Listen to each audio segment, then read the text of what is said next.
네, 오늘 제목 우리 다 같이 한번 읽어보도록 하겠습니다. 시작. 요셉의 하나님, 나의 하나님. 네, 옆에 분에게 시작. 요셉의 하나님, 나의 하나님. 네, 오늘과 다음 주에 이어서 요셉의 하나님, 나의 하나님을 우리가 살펴보도록 하겠습니다. 여러분 꿈을 꾸신 적 있으십니까?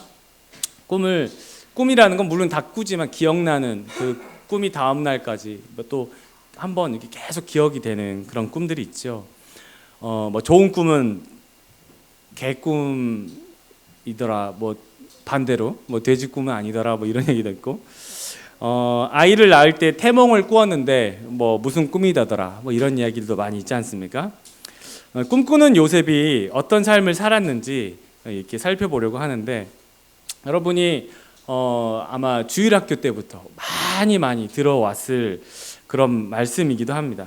요셉이라는 인물은 꿈에 관한 한 이 자타공인 1인자라고 할 수 있습니다. 어릴 적에 꿈을 꾸었는데 해와 달과 11별이 자기에게 절을 했다는 거예요.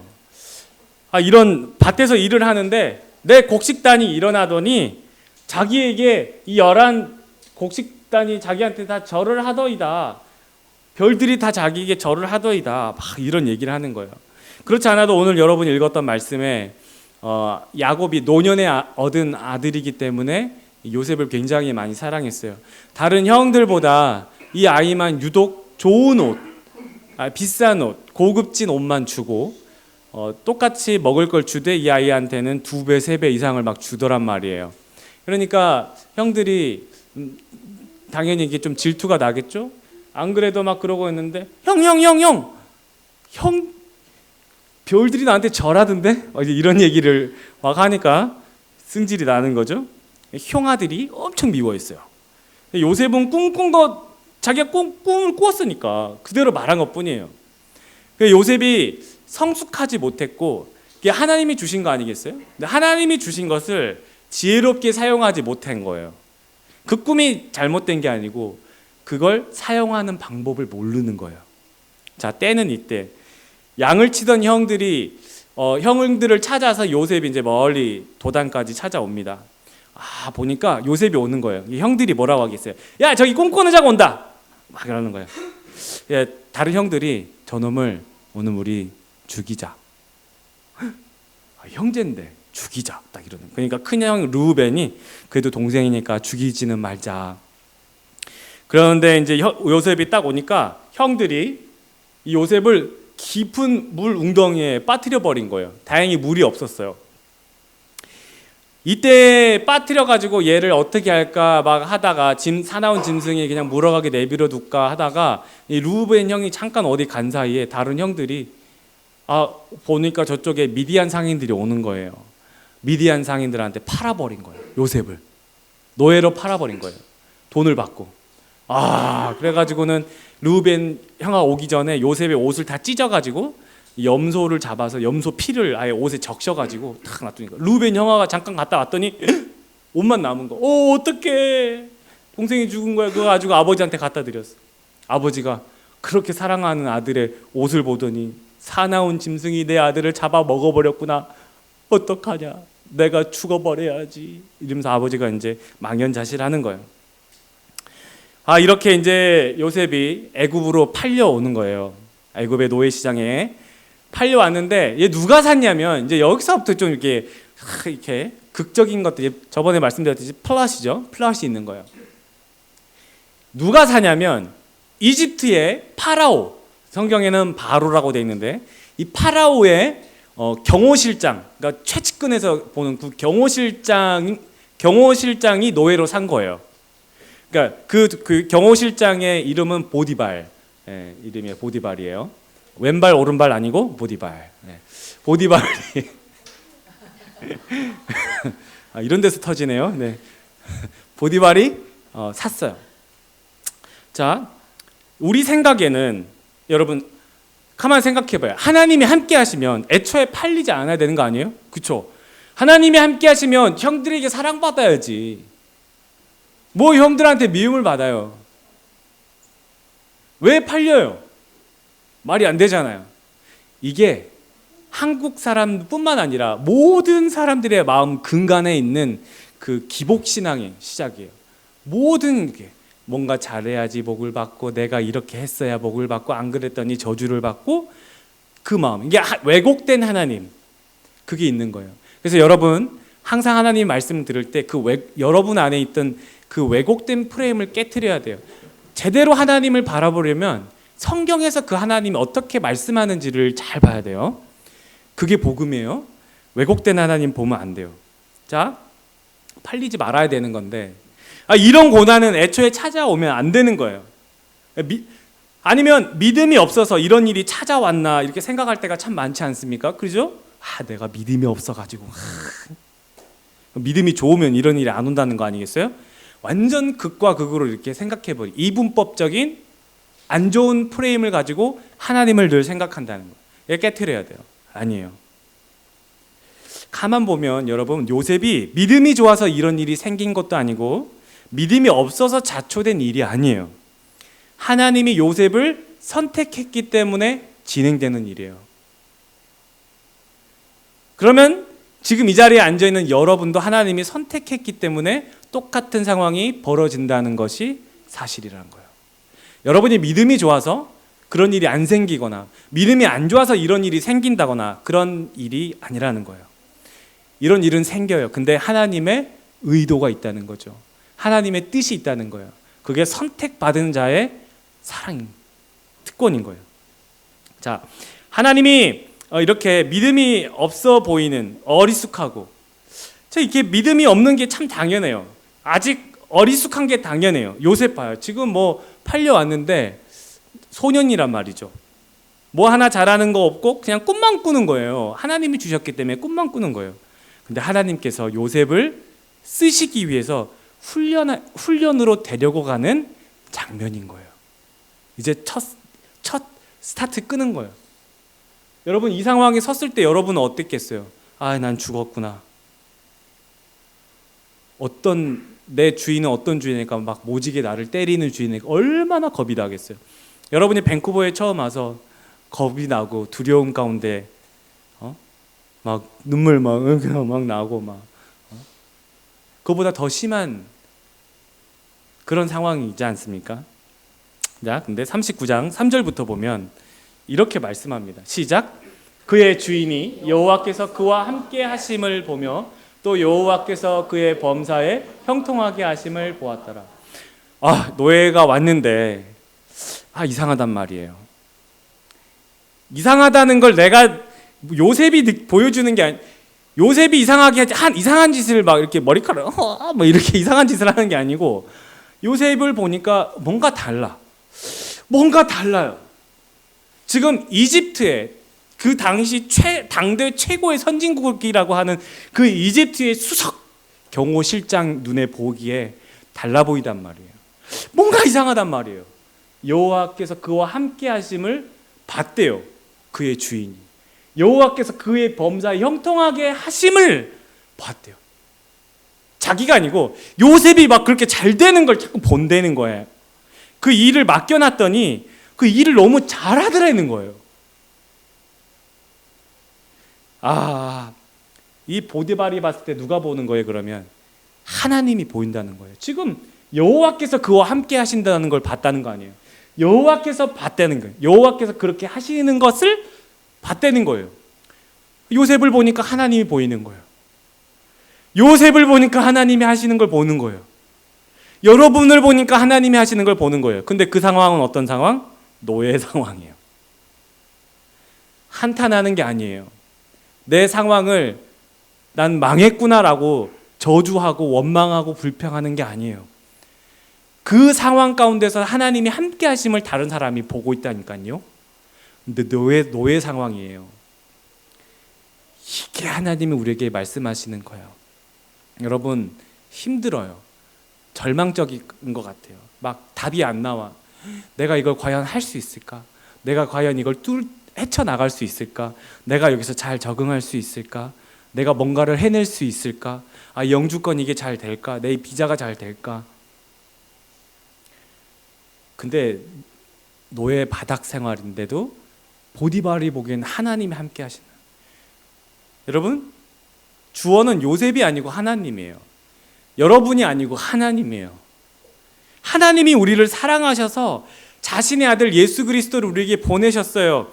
그래서 그분이 우리에게 한 의가 되셨다는 거예요. 그 의라는 거는 기준이란 뜻이에요. 그분이 기준. 그래서 우리가 믿는 새로운 기준이 바로 예수 그리스도예요. 예수 그리스도 오시기 전에는 다 하나님을, 선지자를 통해서 뭔가를 통해서 그 하나님을 봤다면 이제는 예수 그리스도를 통해서 하나님을 보는 거예요. 그래서 우리가 예수 이름을 놓고 기도할 때 하나님이 들으시는 거고, 우리 예수를 볼 때 하나님을 보는 거라고 예수님이 말씀하시잖아요. 예수를 믿는 자마다 하나님을 믿는 자라고 말씀하는 것처럼 예수를 통해서만 하나님을 경험해요. 예수님과 함께하는 사람, 그 사람이 그리스도인이에요. 그 사람이 요셉과 같은 사람이에요. 이 사람은 하나님이 선택한 사람이에요. 바닥이 있어요. 노예 같은 삶을 살아도 여러분 이제 어떻게 하는지 보세요. 여기에는 믿음이 많고 적음의 문제가 결코 아니에요. 우리는 늘 우리의 믿음의 많고 적음의 프레임을 갖다 대고, 내 믿음이 너무 적구나, 나 포기해야겠어, 나 이제 하나님께로 안 갈 거야, 멀었어, 이러면서 스스로 좌절하고 스스로 절망해버려요. 스스로 실족하고 스스로 너무 난 하나님의 기준이 너무 높아요, 하나님 싫어요. 근데 요셉은, 우리의 문제는 믿음의 많고 적음의 문제가 아니라는 거예요. 주님이 함께 하시니까 이 적은 믿음이 자라는 거예요. 요셉을 왜 데리고 왔어요? 믿음을 자라게 하시려고 하는 거예요. 그 밑바닥에서 그 믿음을 자라게 하시는 거예요. 여러분, 믿음의 많고 적음의 문제가 결코 아니에요. 시작인 거예요. 거기서 하나님을 보기 시작하는 거예요. 나 믿음이 눈곱만치도 없습니까? 먼지만큼도 없습니까? 걱정하지 마세요. 시작인 거예요. 자라게 하시는 분은 하나님이니까 여러분, 그분과 함께 하는 거예요. 누가 여러분에게 믿음이 적다고 손가락질하고 누가 여러분을 판단하겠습니까? 그 어떤 누구도 판단할 수 없어요. 하나님만이 여러분을 보시는 거예요. 나도 여러분 정죄하지 못해요. 하나님만 하시는 거예요. 스스로 정죄하지 마세요. 스스로 나는 믿음이 적다 한탄하지 마세요. 주님 앞에, 그건 주님 앞에서 여러분이 1대1로 고백하는 거고, 믿음이 적으나 믿음이 좀 있으나 하나님만 보고 가는 거예요. 주님이 이끄시는 훈련에 참여를 거부하고 내 생각대로, 내가 내 마음대로 결정하고 기도 안 하고 결정하니까 믿음이 안 자라는 것뿐이에요. 이 노예 시장에 딱 왔는데 요셉이 도망쳐갔다 생각해봐요. 안 자라는 거예요. 그러면 주님이 거기 데리고 왔는데, 여러분 자발적으로 밴쿠버에 온 거라고 생각하시죠? 내 발로 내가 비행기 티켓 끊어가지고 내가 왔다고 생각하시죠? 아니에요. 주님이 부르신 거예요. 주님이 여러분 마음 가운데 캐나다에 대한, 밴쿠버에 대한 소원을 주신 거예요. 그걸 여러분이 듣고 오신 분도 있고 못 듣고 오신 분도 있을 거예요. 그렇지만 하나님이 시작하실 거예요. 그분을 믿는 거예요. 저는 그분을 믿으라고 말씀드리는 거예요. 요셉은 이제 이 훈련에 들어와 버렸어요. 믿음이 그닥 없어 보이는 요셉인데 하나님이 함께 하시니까 4절 5절을 보니까요, 요셉이 그의 주인에게 은혜를 입어 섬김에 그가 요셉을 무엇으로 삼고? 총지배인으로 세웠다는 거예요. 그 집에 총지배인, 자기의 소유를 다 그의 손에 위탁하니 그가 요셉에서 자기의 집과 그의 모든 소유물을 주관하게 한 때부터 여호와께서 요셉을 위하여 그 애굽 사람의 집에 복을 내리심으로 여호와의 복이 그의 집과 밭에 있는 모든 소유에 미친지라. 노예였는데, 물론 지금도 노예겠죠. 노예였는데 보디발이라는 왕 다음에 최고의 권위자 아니겠습니까? 권위자, 총지배인으로. 여러분, 하나님이 높이시면 누가 낮추겠어요? 내가 거기 올라가려고 막 별의 별짓을 해도 못 올라가는 곳을 하나님의 훈련 가운데 들어오니까 요셉을 하나님이 높이 세우시는 걸 보게 되는 거예요. 다 바뀌어버렸대요. 믿을만해. 저 친구라면 믿을만해. 뭔가 달라 보여. 하나님이 함께 계시구나. 보디발이 그걸 하는 거예요. 요셉이 하는 일에 하나님이 복을 내시는 거예요. 복 주시는 분은 누구? 하나님이에요. 내가 복을 얻으려고 별의 별짓을 해도 그 복은 오지 않아요. 하나님이 주셔야 돼요. 요셉이 엄청 잘 되는 거예요. 세상적으로 볼 때 운이 겁나게 좋은 사람. 얼굴은 엄청 잘생겼대요. BTS 정국이처럼 엄청 잘생겼대요. 막 성경에 보면 그의 용모가 빼어나고 아름다웠더라 라고 합니다. 럭키맨, 핸섬맨이에요. 그래서 이렇게 한평생 행복하게 살았답니다 라고 끝나기를 바라지만 성경은 그렇지 않아요. 이제 맛보게 한 겁니다. 보디발이 요셉을 총지배인으로 세웠는데 여기서 억울함을 당해요. 보디발의 아내가 요셉을 유혹해버려요. 이런 요셉이 이집트의 국무총리가 됐을 때 나이가 30세라고 써 있거든요. 그러니까 지금 국무총리가 되기 전이잖아요. 그러니까 그리고 감옥에 2년간 있어요. 그러니까 지금 나이가 아무리 못해도 한 27 정도 될 거란 말이에요. 완전 꽃다운 나이, 꽃청년. 막 얼굴에 뭐 아무것도 안 발라도 막 얼굴에 막 빛 광채가 막 이렇게 막 BTS 정국이처럼 막 이렇게 막. 그러니까 보디발 아내가 막 요셉 사랑해 나랑 데이트할 때 나 잡아봐라 요셉.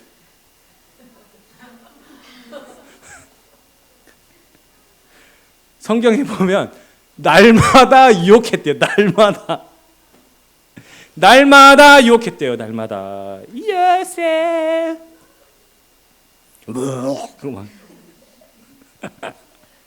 요셉은 듣지도 않을 뿐더러 함께 있지도 않더라라고 돼 있어요. 다 피해버린 거예요. 그런 건 어느 날, 항상 그러던 어느 날이에요. One day, he's coming into the house. 집안에 들어왔는데 아무도 없네. 여인이 요셉 이 아줌마만 있는 거예요. 요셉이 들어왔어요. 당연히 요셉 하겠죠. 그러니까 요셉이 어머 딱 걸렸네.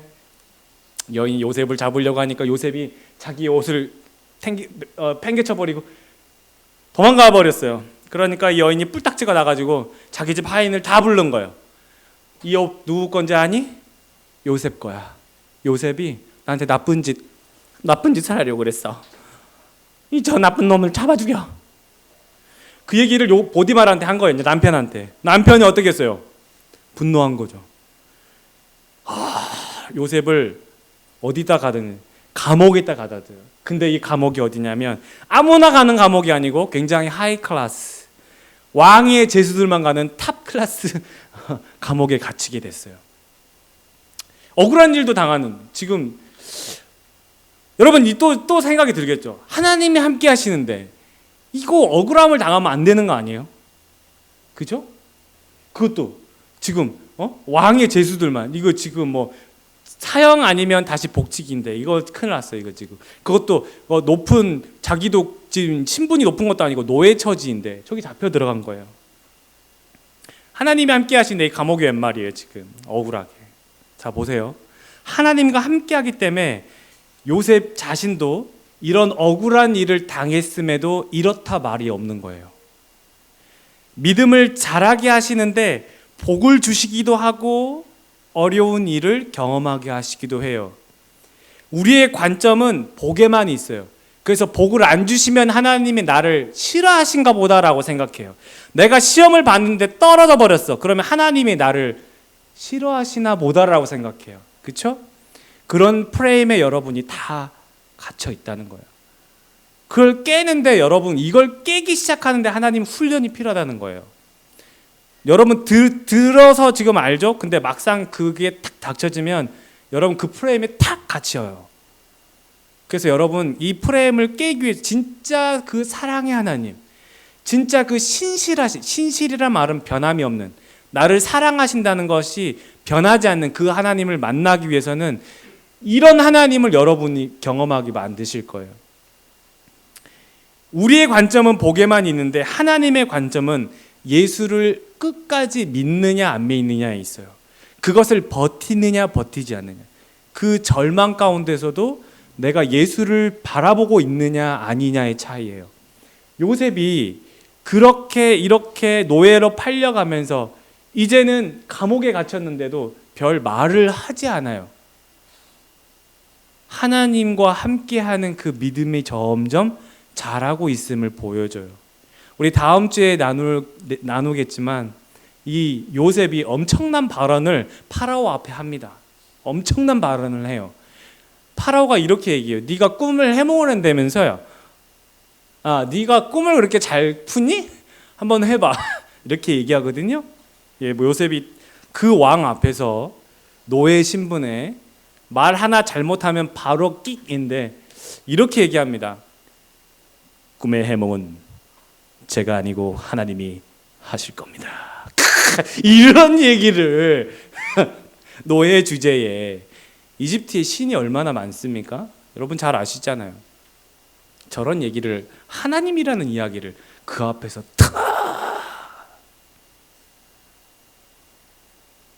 여러분 어디 가서 누구에게 하나님 이야기 쉽게 할 수 있어요? 진짜 인맥 관리하려면 내가 나 진짜 나 친한데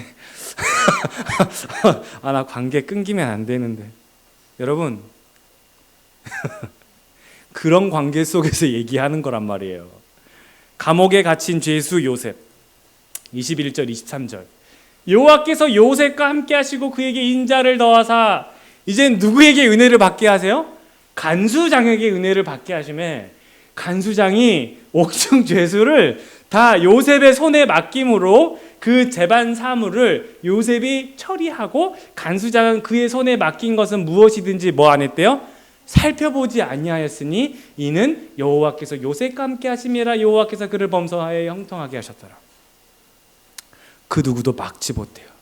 하늘의 천사도 사망도 권세도 끊을 수 없는 영원한 그 어떤 것도 하나님의 그 훈련 가운데 들어가 있으면 그 사랑 안에서 자라는 거예요.